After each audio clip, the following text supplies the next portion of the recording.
नमस्कार दोस्तों, मैं डॉक्टर अरूप मेरे यूट्यूब चैनल हेल्थ फ्रेंड में एक बार फिर से आप सभी का हार्दिक स्वागत करता हूं। आज मैं लंग्स के एक बहुत इम्पॉर्टेंट डिजीज़ COPD के बारे में कुछ अहम जानकारियां आप तक पहुंचाने के लिए आया हूं।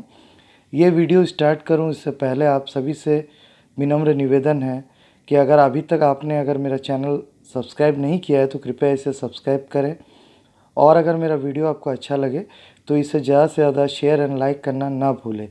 आपके मन के कोई भी सवाल या किसी भी बीमारी के प्रति आपको किसी भी तरीके की जानकारी चाहिए या सुझाव है तो उसे कमेंट के रूप में ज़रूर भेज सकते हैं। COPD को क्रॉनिक ऑब्स्ट्रक्टिव पल्मोनरी डिजीज़ या COPD या क्रॉनिक ऑब्स्ट्रक्टिव एयरवेज डिजीज़ भी कहा जाता है।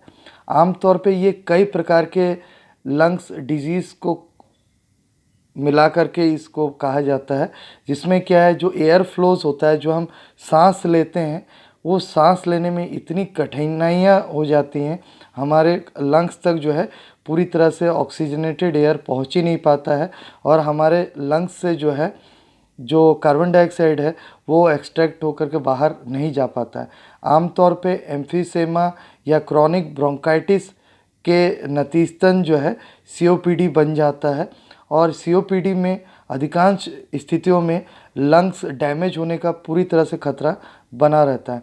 आमतौर पे COPD के कुछ लक्षणों के बारे में जानकारी दूंगा, जिसमें सांस लेने में संकुचन या सांस लेने में बहुत ज़्यादा कठिनाई का महसूस होना, सांस में आवाज़ आना, या क्रॉनिक कफ, पुरानी खांसी, इतनी खांसियाँ आएंगी कि खांसी रुकेगा ही नहीं। अधिकांश मध्य रात्रि के बाद या सुबह सुबह के टाइम पे 3-4 बजे के समय पर 12 बजे से लेकर के मध्य रात्रि के 3-4 बजे तक बहुत कंटिन्यू खांसी चलता है। इसमें चेस्ट पेन हो जाता है, चेस्ट में चुभन जैसा महसूस करने लगेगा, वेट लॉस हो जाता है, और व्हिसल चलने के जैसे, सीटी चलने के जैसे गले में और चेस्ट में से आवाज़ आने लगते हैं।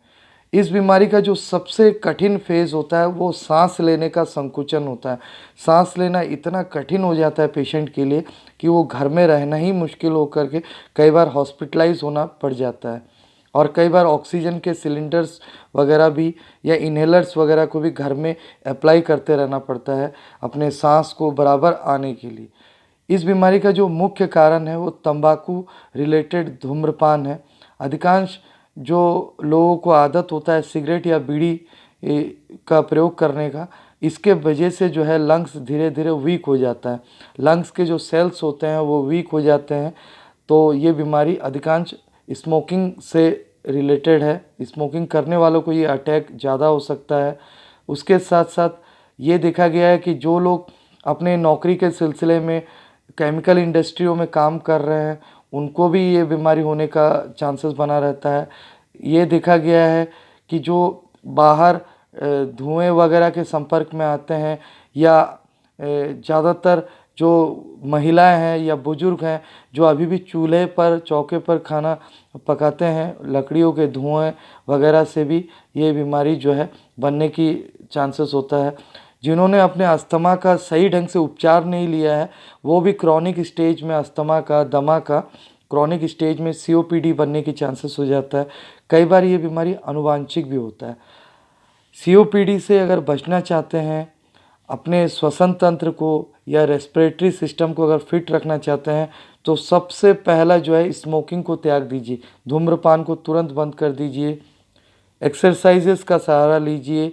कुछ एक्सरसाइजेस, ब्रीदिंग एक्सरसाइजेस होते हैं, उनको लेना चाहिए। अगर आप इस बीमारी से पीड़ित हुए हैं तो सफिशिएंट मात्रा में रेस्ट लीजिए। कोशिश कीजिए जो इसकी दवाइयाँ हैं उसको प्रॉपरली, डिसिप्लिनली, टाइमली लेने का। ऑक्सीजन थेरेपी के माध्यम से भी इसका उपचार होता है। डायफ्रैग्मेटिक ब्रीदिंग लेना चाहिए, जिसमें अपने लंग्स को एक्सपेंड करके सांस लेने की कुछ टेक्निक्स डॉक्टर्स बताते हैं, उनको फॉलो करना चाहिए।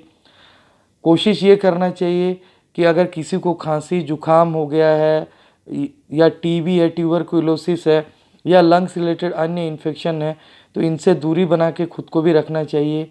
इसके अलावा जो है अपनी इम्यूनिटी को बिल्ड करने के लिए जो डाइट है उसमें अदरक, जिंजर, लहसुन, बीट, कैरेट, डे टाइम में एप्पल, इन चीज़ों को ज़रूर शामिल करना चाहिए।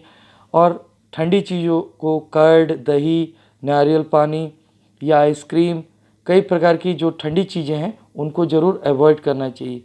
और कोशिश करना चाहिए स्ट्रेस फ्री रहने का। अगर आपके अंदर तनाव हावी रहेगा तो कई बार इस तरह की समस्याएं ज़्यादा मात्रा में होती हैं। खाने पीने की कुछ डिसिप्लिन्स हैं, जैसे टाइम से खाना पीना, रात को थोड़ा जल्दी खा करके सो जाना चाहिए, जिससे क्या नींद डिस्टर्ब ना हो जाए। कोशिश ये करना चाहिए कि खिड़की के पास में बेड को लगाना चाहिए, जिससे ऑक्सीजन की कमी अगर रात को हो जाए तब भी जो है खिड़की के पास रहने से सांस लेने में ज़्यादा कठिनाई नहीं होगा। इसके साथ साथ ज़्यादा हार्ड वर्क नहीं करना चाहिए, कोशिश करना चाहिए अत्यधिक परिश्रम ना करते हुए रेस्ट बॉडी को मिलता रहे।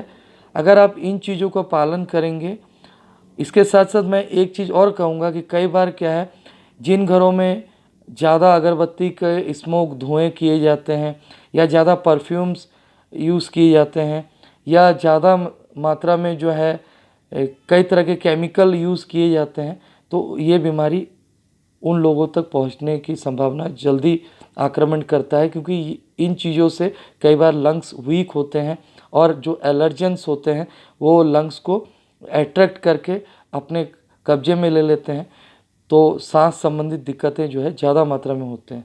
तो मैं उम्मीद करता हूँ आप इस चीज़ को फॉलो भी करेंगे और इस चीज़ के माध्यम से जो है अपनी बीमारी को दूर करने के लिए जो मैंने स्टेप्स बताए हैं उसको पालन पूरी तरह से करेंगे।